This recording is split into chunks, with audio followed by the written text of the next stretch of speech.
A concept that comes up often with my students is, why do we use key signatures? Like, what's the benefit of this? If I'm reading a piece of music and the note's intended to be sharp, it's sometimes more difficult to try to remember what the key is, and we lose a sense of context and so on and so forth. And so I wanted to address that a little bit. Yes, key signatures are very important to understand what our musical context is.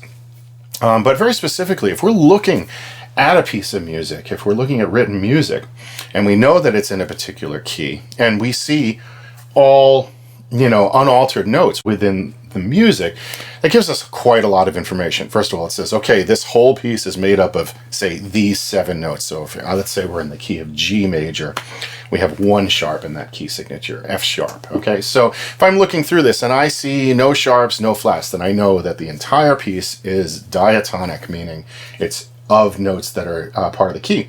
With that piece of information, it also becomes useful when we do see some altered notes. And it's like your brain can kind of key up for those a little bit more, because we know we're looking at a little bit of a harmonic shift. We're looking at a little bit of a change, whether it's just, a chromatic passing tone, or if it's implying, notes that are from a chord that's non-diatonic or not part of the family of chords that we normally associate with the key. So it gives us a lot of information, and it allows us to kind of scan through a whole piece of music and collect information. If we see that it's non-diatonic, it's like at least I know, harmonically speaking, it's not going to be all that challenging. It's going to be language that's very familiar. And when I see maybe 2 or 3 accidentals, it's just, okay, I gotta be ready for those spots. And it makes things easier to digest a piece of music just looking at it.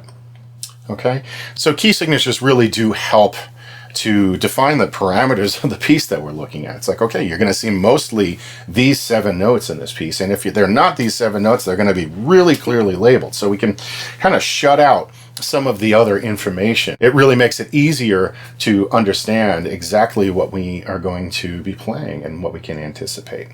I really encourage you to look at your practicing as a gift to yourself. It may not always feel that way. It may be frustrating as we push into things that are uncomfortable, but it is a beautiful thing that we give ourselves the opportunity to be better.